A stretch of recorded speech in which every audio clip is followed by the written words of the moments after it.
Hi, hi everybody. It's Lisa Heffernan here from Grown&Flown. Welcome. We're going to talk about social media. I'm here with Social Assurity's Ellen Katzman. Thank you. Yeah, my Really pleasure. Good appreciate afternoon. that today. This is a tough topic for us because although we live in social media and we're steeped in social media, and if you're like me, you love social media, we didn't grow up with social media. So we're raising our teens, our young adults, our college kids in a world that we didn't know is at their age, and we want them to use this in a wonderful way, but we certainly want them to stay out of trouble and use this in an optimal way. So Alan is an expert in social media and in young people and the ways they can use it in their lives, in college admissions, in jobs, all sorts of things. So thank you for joining us, and we're gonna, if you start, what we'd really love is just tell us a little bit about what is Social Assurity. I'm not sure everyone's heard about it. Mary Dale will be putting some links in the comments, so when you want it, you can just link over to Social Assurity. Tell us what it is, tell us what it does, and tell us something of the story of how it started, because I know it's a personal story. It is a personal story, yes. Social Assurity is a company. We're a little bit over 3 years old, and we had this idea. It became apparent to us, I'll tell you the story in a moment, that colleges more and more were looking at social media as a way to vet students. And from where I was previously, before I started the company, employers, over 90% of employers are currently looking at social media of their applicants. And all the information out there for parents and for high school and college students, we saw it as couched in the negative. Don't do this because you're not going to get into a school. Don't do this because you're not going to get into a job. And it just dawned on me that there was something missing in that argument. And that is, and we confirm this, that colleges and employers aren't looking to find reasons to reject. They're finding reasons to learn more about so the social media applicant. is a way for them to explore an applicant, a job applicant, a college applicant. Exactly. And because there's just so much GPA and SAT can tell, Sure. or a 500-word essay can tell about a student. So social media is a way to gain more information. To get a deeper, richer look at a kid's life and personality and interests and that sort of thing. All of that. Okay. And we'll give you exact stories of some of the successes that we've had. So the idea was, well, let's teach students and parents and educators about social media, about how it's being used, about how students can actually create content, not for their friends, but what we call a future audience, which could be college admissions officers, scholarship committees, both athletic and academic, internships, and employers. And these are skills that I think are essential for this day and age, because more and more it's becoming very acceptable for people to find applicants on social media and to vet and learn more about them. Okay. Just want to introduce ourselves again, because I know some people have just joined us and come in. If you give us a little thumbs up, give us a little heart, we see your emojis go across the screen. We love that. Also, please introduce yourself. Tell us who you are. Tell us how old your kids are. Tell us where you're from. Let us give you a little shout out. We'd love to do that as well. I'm here with Alan Katzman of Social Assurity. There we go. I see the hearts going across the screen. Thank you. You have no idea how much fun this is. I'm here with Alan Katzman. I'm Lisa Heffernan, Social Assurity, and we're talking about social media for both kids applying to college, high school students, and also for college students applying in the job market. And some of the do's, we'll probably touch on some of the don'ts. Alan's going to tell us the story of how his company started, which has to do with his own daughter. Yes, it does. My younger daughter, when she was a sophomore in high school, I had asked her, she was a soccer player, and I had asked her on a rainy day when the games were canceled if she can help me clean out the basement.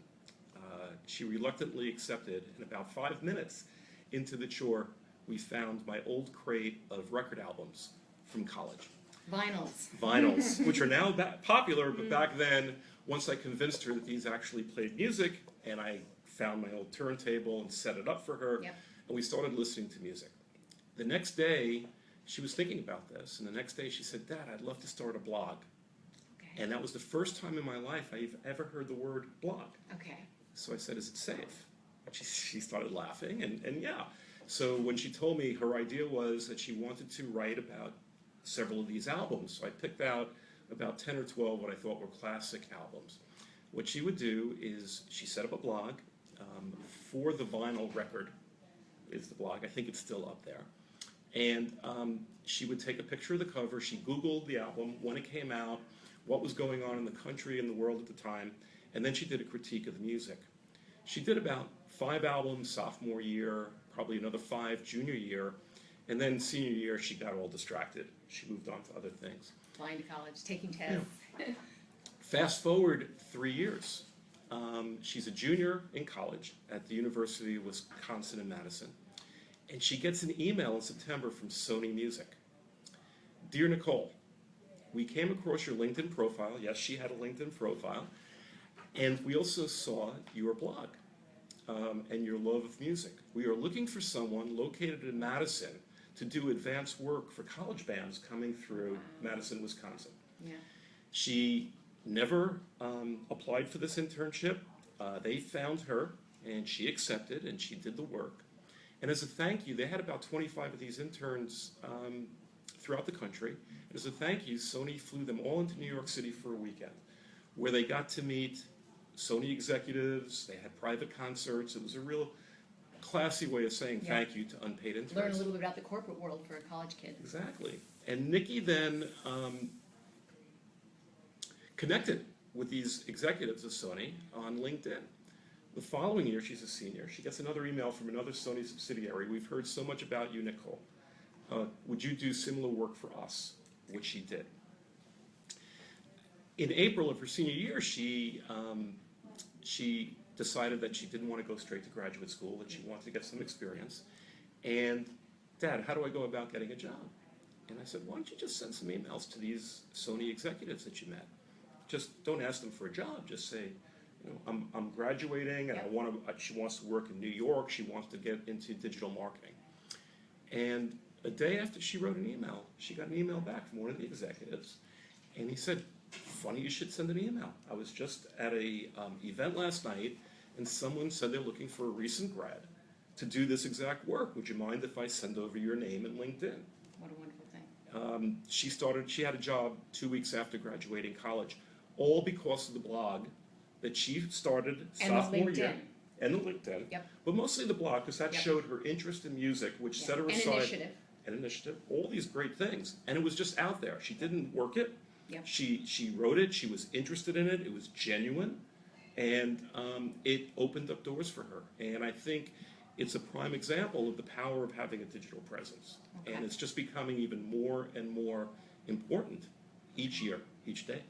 I want to say a little shout out to Linda. Thanks for, Linda says it's interesting for college-bound parents and their kids, which is absolutely true. And Karina is from Atlanta. She's got a daughter who's 16. Hello, Karina. And Lauren's from Tampa. Her daughter is 18 at FSU. We have a lot of FSU parents. We love FSU. And Linda's from South Lake, Texas. Yes. And she loves coffee. Oh, yeah, you saw me drinking coffee. I know, it's a little Thank bit... you. You know, we're in New York. This isn't actually live. I wish I could tell you this is a window. It's actually not live, but we are actually coming to you from the middle of New York City. And thank you guys for introducing yourselves to us. Send us your emojis across the screen. I'm here with Alan Katzman of Social Assurity. There are links down below to his company. You can read a little background about Alan, you can read a little background about the company. And we're talking about the uses of social media for high school and college kids. One of the things you strongly suggest, and your own daughter's experience bears it out, is a LinkedIn profile for high school kids. I think a lot of kids don't have that. That's right. Why are you so emphatic about a LinkedIn profile? Well, I think they think of that as an adult social media, Exactly. not a kid's social media. And parents also, as parents, we think of it as a professional professional social Yep. media platform. My kid has never worked, Yep. and it's missing the point. I think LinkedIn is important, and I'm going to go through three very important reasons. First of all, LinkedIn is for students, especially high school students, is not about what they've already done. It's about what they aspire to do and activities and interests that they've done that help set their story for college and for their future. Okay. It is a great platform. When we train our students on how to build a LinkedIn profile, we never talk about professional experience. We teach them how to take their activities both in school and out of school, and how to present them in ways that show gaining skills, Okay. or exhibiting problem solving, leadership, commitment, Initiative, as your daughter did. initiative. And what's becoming more and more important these days, because the whole dynamic of college admissions is changing, but to show dedicated community service or dedicated family service, Yeah. which is becoming a very important Yes. factor these days, Yes. which most of us don't know, and I think it's important for parents to understand that colleges, and there's 90 of them that are now part of the Coalition Yep. for Access, Affordability, and Success, which are placing a very heavy value on family life Yes. and family commitment, taking care of siblings, Yes. taking care of a grandparent. Yes. That's a job. It's a They job. consider it a job, and they treat it like a job. And it shows responsibility, it Yep. shows time management, if you can keep up Yep. good grades when you have Yep. these other responsibilities. And Those are adult-like behaviors. right, and actually, it's showing that students who have that experience or dedicated community service are more apt to be successful in college, Yeah. and that's what they're looking for. It's a better predictor than the SAT. Yeah. So- I'm gonna interrupt you for 1 second, Alan. If anybody's got questions, as Alan's speaking and giving us some insights into social media and our teens and young adults, please give us your questions. Mary Dell, you can't see, is off camera right now, and she will write her questions down. We will ask them, and we will try and answer anything you might have. So go Yeah. ahead. The other reasons for LinkedIn for young people. So LinkedIn gives students a great way to inventory their activities throughout their high school years. So when it comes time to prepare their application, their activities are already It's all there. inventoried. And we teach them again to look at those activities, not just that I was in the school orchestra for 4 years, but view those activities as what you've learned. Yep. You know, teamwork, again, responsibility, management. And it's a great way for students to present themselves beyond the boundaries and the limitations of college application, because they can take a deeper dive into their activities, into their experiences, their successes, their interests. They could, we advocate students to write on LinkedIn, to post 500, 600 word blogs about what's interesting to them, what's happening in school, what's happening in the country. Again, it shows colleges an interest, analysis, and writing. I was going to say, one thing they really always want to know is whether you can write. Exactly. The other thing about LinkedIn that often is we get such surprises from people is the amount of college resources that are available. LinkedIn is a huge database. So there are 400 million people worldwide on LinkedIn. Let's say there's 150 million Americans Okay. on LinkedIn. That's got to be well over half the adult population. Pretty much. Yeah. And out of those people, LinkedIn knows where they're working, their jobs, where they went to school, and what they majored in. Okay. And LinkedIn compiles all that data, so if your child is interested in a certain school to study a certain subject, you can actually find that school, see what the alumni are, what they majored in, where they're working. Oh, and what and you kind can, of jobs that resulted in. Exactly, so you can get it's a great way to assess whether a school is right for your child or not, apart from Princeton Review or U.S. News and World Report rankings. This is very specific, and we teach students how to find mentors too. Yeah. And parents often want to know what kind of jobs you can get from this school, from this major, and there it is in black and white It's for you. such actionable. That's It's such fantastic. actionable data Yeah. on LinkedIn. It's rich, and it really helps the student actually then start refining their online networking skills. I'm going to stop there for a second. I'm Lisa Heffernan from Grown&Flown. I'm speaking to Alan Katzman of Social Assurity. Mary Dale will put links below us about how you can find Social Assurity. Alan works with schools, you work with parents, you work with students on some of the really tricky issues of how best to use social media in our kids' lives to help them in college, to help them in their job search, and not to harm them. That's right. Yeah. And in the last piece on LinkedIn, what we found, and actually there was an article about us in the New York Times back in November We saw that. about LinkedIn and college admissions. When a student places the link to their LinkedIn profile on a college application, there's very good chances that the school's going to click on that and see it. And we had this experience with a student last year, very talented, great grades and great test scores, but that doesn't guarantee admission to a top 10 school anymore. Of course not. There's no guarantees in any school. There's no guarantees. And he loved playing the viola. Okay. And we helped him with his LinkedIn profile, and he wrote about his experience, love of the instrument, and again, what we were saying before, what it taught him. Right. He A little more reflective than he might have been able to get on the application. Exactly. Okay. 20 hours a week dedicated to orchestra practice and instrument practice, plus he was able to maintain his grades. Yeah. Time management, Yeah. responsibility, commitment. So last year on the Common Application, and I think they do it every year, he was applying to Harvard University. And Harvard, as one of the supplemental questions, asked, is there anything that you would like us to know about you that you haven't already disclosed in the application? And his answer to that was, I think I've told you everything, but if you want to learn more about me, and he put in his link to his LinkedIn profile. Okay. The beauty about LinkedIn is that 2 weeks after he submitted his application, he called me. He said, Mr. Katzman, he said, I just got notified that someone at Harvard College looked at my profile. And, you know, they did. And 5 weeks after that, he was early action to Harvard last year, so he's in his just starting second semester. Yeah. Right. So, you know, as I said to him, and I said to anybody, his LinkedIn profile did not get him into Harvard. Right. But they looked, and it really helped set them apart. So, and that's happening more and more. In fact, the Dean of Admissions of Harvard University, because Harvard picked up on that story. Yep. And there was a lot of, the students debated the pros and cons of this. But the Dean of Admissions basically said that if you put on a link that's going to help us learn more about you, we're going to look at it. And I think most schools do. In fact, the Kaplan survey last year, 2015, they said since 2008, they've been surveying 400 college admissions officers. In 2015, 40% said they'll look at student social media. But there were two very important new bites of information last year. And that is, if you're going for a scholarship, they're going to look.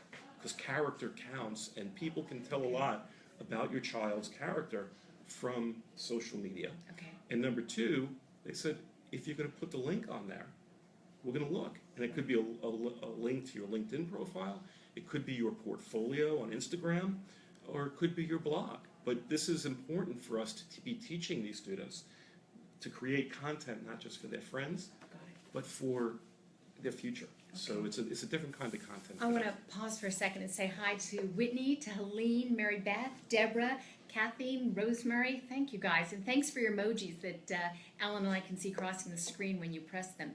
Linda's asked, I want to do a couple things. I want you to give us some of your best do's and don'ts, some things for parents to think about with social media, because we're all feeling sometimes a little lost about our kids. But Linda asked something I don't know anything about, so I'm going to ask you. How do you feel about Zeme? Do you know what Zeme is? Yeah. Thanks for your question, Linda.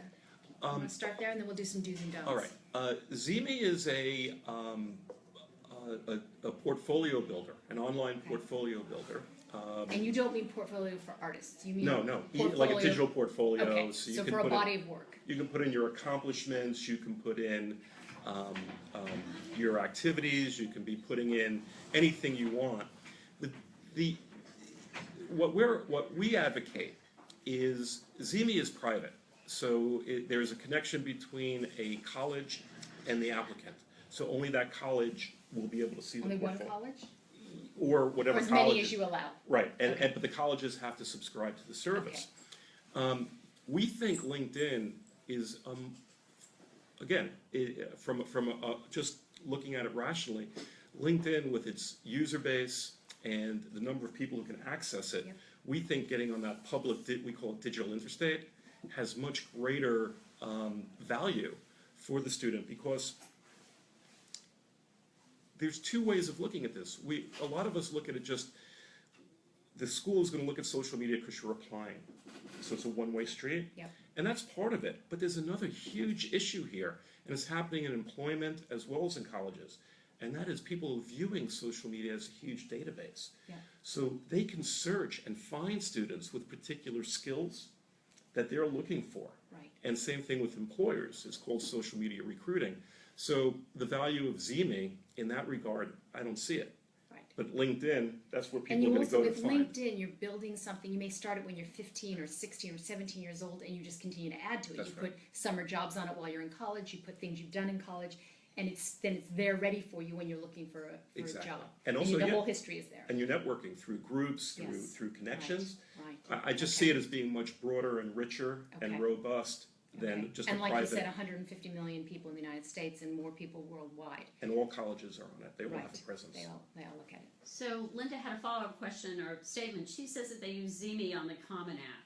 So do you know if there's some connection there that would facilitate Well, students who are that, using Common App? that's news to me. Okay. I know that ZME is an element, so I think it's not across the board. So not all common apps. Schools have the ZME subscription, Okay.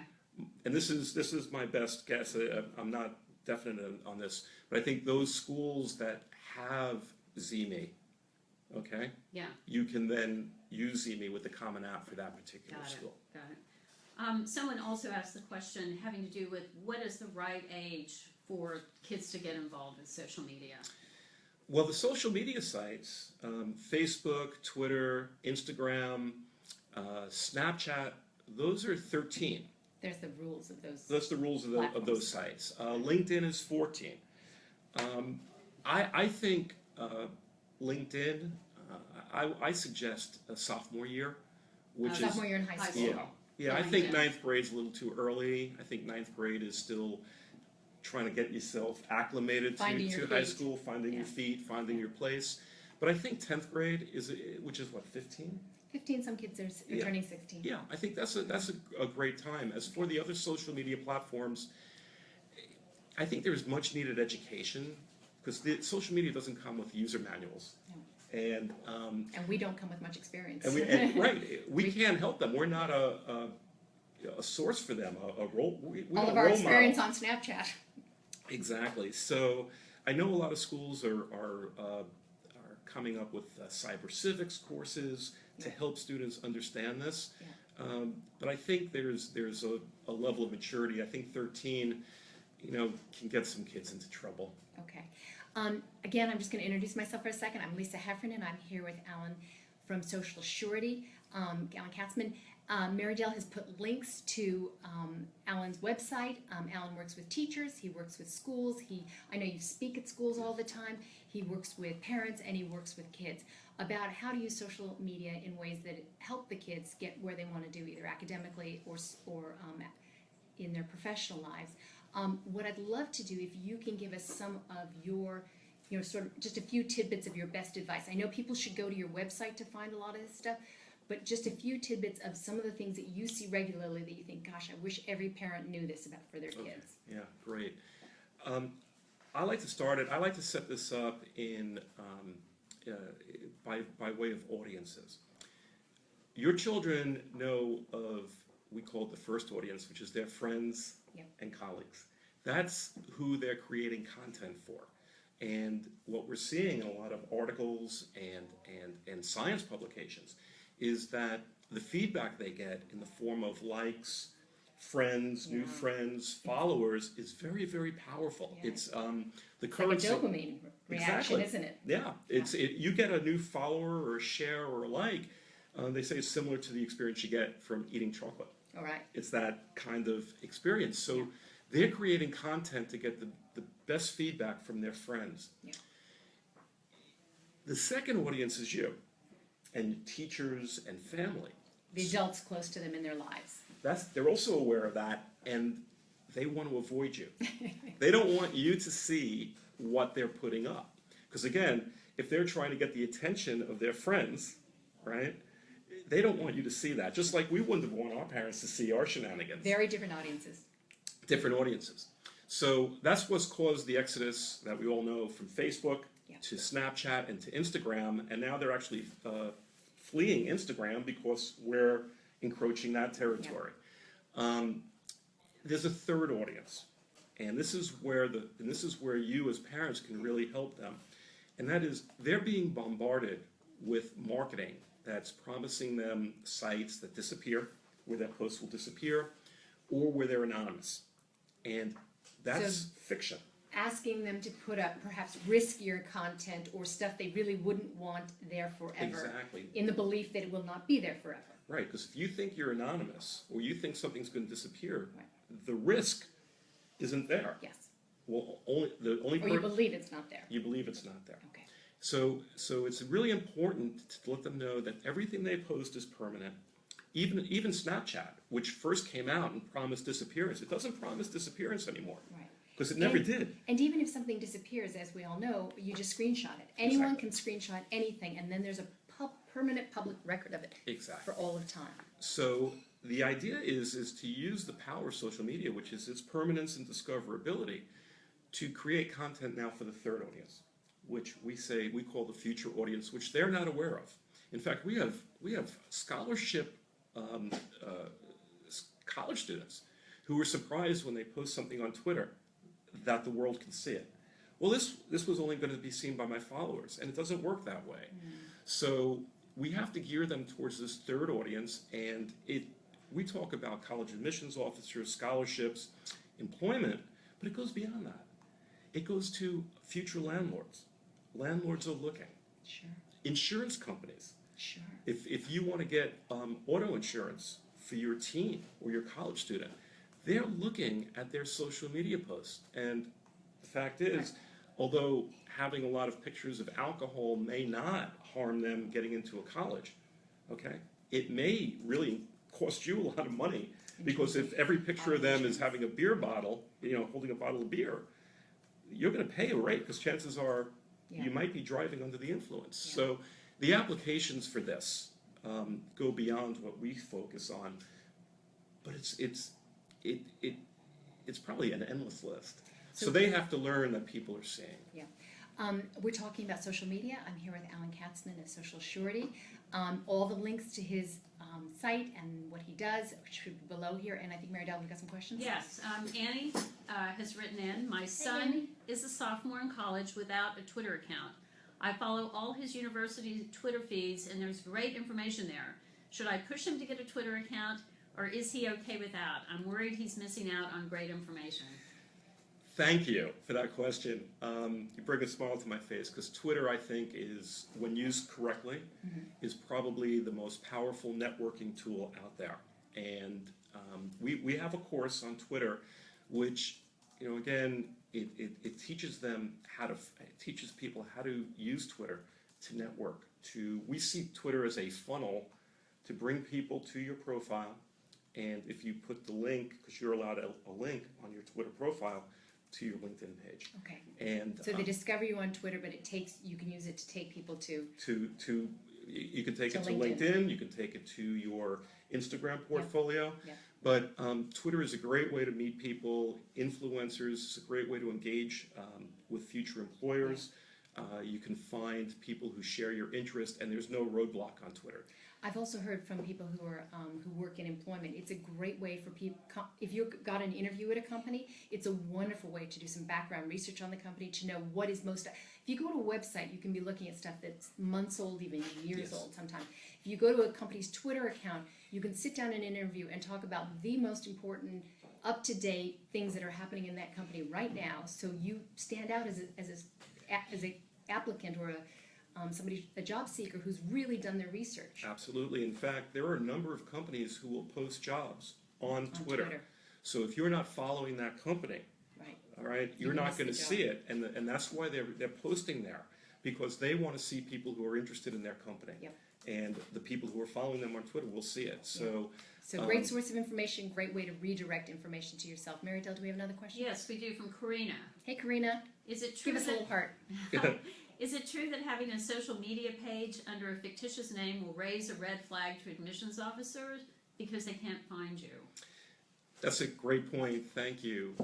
We talk about authenticity, and the fact is, I think now it's, according to Pew, over 95% of teens have at least one social media account, and people, when they Google you or search on these accounts, will expect to find you. And I've spoken to a number of admissions officers who tell me, if I can't find them, that's a red flag, because you're that hiding means something. they know that you're hiding. Exactly. Right. So they expect to be able to find your profile, even if they can't see it because you've got it private. Which is fine. That's fine. They just want to know that it's there in your real name and that you're not hiding things. Exactly. And we work with students. We teach them. I mean, one of the things we've discovered in this internet age is how many people have our names. Right? Our names are not unique identifiers. So the other part of your question is, well, what if they look and my child is hiding, but somebody with the same exact name as my child is a bad person. Yes, so I personally have had this happen. Yes, and there's some bad Alan Katzmans Yes. out there. There's a bad one with one of my kids. So we teach, this is a very important point that we teach, and that is how to establish your digital identity in So that you are you, and they know that you're they you. know you're you. That you're not the 35-year-old weirdo putting creepy stuff up, that you're the 19-year-old Absolutely. who's looking for a job at Yeah. their company. And how to own your name and own your Google search, and we stress that, and I think it really pays dividends at every stage Yeah. of life these days. Because if somebody wants to find me, they're going to search for Alan Katzman, Yeah. and I want to make sure that when they put that search in, the first few things they see are mine. Yeah. And here's where LinkedIn comes in. Maybe the fourth reason why your kid should have a LinkedIn profile. LinkedIn has such a close relationship with Google that the first result or the second result on any Google search will always be The LinkedIn. LinkedIn profile. So if there isn't one, nothing will come up. Exactly. And if they have a LinkedIn profile and it comes up once or twice, the colleges or the employers are going to see exactly what you want them to see. Right. That's probably the best argument for So LinkedIn you over were, anything else. You are controlling the message of who you are rather than whatever else Exactly. could be out there. And they don't have all day. So if they see your LinkedIn profile and it's optimized and it really reflects who you are and what your story is, they're not going to look any Okay. further. I think there's also LinkedIn for students, isn't there? They have a product. There's a product called LinkedIn for Students, but it's for college students, and Okay. it's more of a job placement. Okay, all right. So just want to say hi to everybody. I'm Lisa from Grown&Flown. Hopefully you're all here because you're coming to us from Grown&Flown, and thank you, and we love having you here. I'm here with Alan Katzman of Social Surety, and we're talking about social media. If you have any questions, please leave them for us. Maridel is collecting them. She's going to ask your questions. And if you're looking for how to get in touch with Alan, there will be links below here. It's somewhere down here. I can't see them, but you guys probably can. Maridel? Randy has Hey, a question Randy. for us. She said, what about YouTube? She, I believe. What about YouTube? My freshman recently started producing videos. There's a lot of growth opportunities for him, but also a lot of potential pitfalls. YouTube is a fantastic platform. It is the largest social media platform. Most people don't realize it's larger than Facebook, and it is very much social media. If your son is producing videos showing creativity or point of view, that's great. They can put that link in on their resume, on their college application. Can he do his LinkedIn profile and link through to Yes. YouTube? Okay. Yeah, that's the beauty about LinkedIn as well, is that it's multimedia. So you can put in links to YouTube videos, your YouTube channel, and you can have that really as a landing page for all of your activities. Right. And YouTube shows great creativity. I mean, Yeah. And Google will surface YouTube because Google owns Yeah. YouTube, Which so is it will also- surface it very high. which is also why we advocate a presence on Google Plus, not for day in day out activities, but the About Me on Google Plus gives it, again, you can put in links to all of your public social media sites, make it easy for people to find you, and Great. Google Plus goes back to what I was saying earlier about mistaken identity. It's the place to really establish your identity within the Google universe. Okay, Marisol, do we have another question? Yes, we do, from Deborah, Hey, Deborah. who would like this. Give parents some tips on monitoring social media accounts besides having login info for your child, particularly since filters don't filter apps, i.e. clicking on a hashtag or the explore options that lead to very questionable and inappropriate content. There's a great number of social media monitoring tools for parents. Personally, I don't believe in it. I believe in educating your child, your teen, on the rules of social media. Again, permanence, discoverability, Those are really the two watchwords we're talking about: permanence and discoverability. and global audience. So anything you post can be seen by anyone who has an interest in you. Right. And we think as parents, if you can hammer that home, they'll self-monitor. In fact, I was telling Lisa earlier, when I speak at schools, over half the time, within 2 months, and we never talk about cyberbullying, sexting, and the litany of teenage issues. on social media, but we talk about this positive, productive, permanence, discoverability, and the principal will come back and say within 2 months, you know, we never thought this would happen, but in the 2 months since you spoke, the number of instances of bad behavior on social media that we have to deal with has gone down dramatically. So our kids, I think they're smarter than we give them credit for, and they do think about their future. And I think once they understand the rules of the road, and which is what we set out, and they start having a future focus, they'll self-monitor. But if you're interested in monitoring tools, contact me. There's a number of tools that I know of that I think are good. People can reach you through your website, correct? Through the website is the best way, and my email is Alan, A-L-A-N, @socialassurity.com. I'd be happy to answer any questions you have on Great. that. So if people have specific questions to themselves, send them to Alan. And Marydale has put links to the site in the comments below here, so you can find them and you can reach Alan that way. We've got just a few more minutes. I'm so appreciative of you for coming to speak to us about social media and teens. It is a minefield. I found it an extremely difficult and stressful part of parenting. I was constantly forbidding my kids to do things only because I didn't understand them. Not because they needed to be forbidden, but because I was so scared because I didn't really know how to get through the minefield myself as a parent. And I actually never had the logins of my kids, so there was a lot of trust going on there that really probably maybe was misplaced, who knows. But if anybody's got any other questions, just pop the questions in. Marydale's reading the questions. She'll shout them over to us. We'd love to say hello to anybody. We love the emojis you guys are putting, and we really appreciate you being here with today. If you're watching this and we are no longer live, if you're watching this taped, as many of you might be doing, just scroll through and you will find the links to Alan's site at Social Assurity. Thank you. So we talked about some of the big do's, and we talked about a few of the don'ts. And we talked a little bit about LinkedIn and Instagram and Twitter. The one thing we really didn't talk about, kind of ironically, is Facebook, because we're on Facebook. The kids are fleeing it a little bit because their parents are there, but what are some of the things we can tell our kids about Facebook? Okay. Facebook is the monster in the room. And I think the latest stat that they gave, Facebook gave 1.8 billion monthly so that's almost users. a third of the planet. Yeah, it's pretty scary. So everyone will, employers especially, will want to see a Facebook page. And I think Facebook is the place where people will go for the character check. Okay, so Facebook is by far the most robust social media platform out there.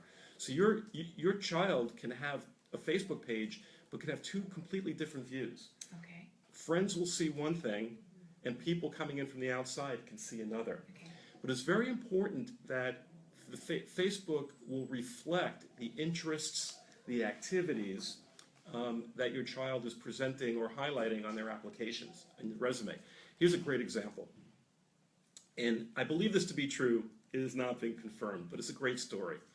As the story goes, there was a student who was applying, I believe it was to MIT. And I'm not sure about the school, but they gave an essay. It was a brilliant essay about how every Christmas Eve, for as long as they can remember, her parents took her to a soup kitchen. Okay. And where they volunteered their time to help the needy. And you can just imagine how the essay went from there.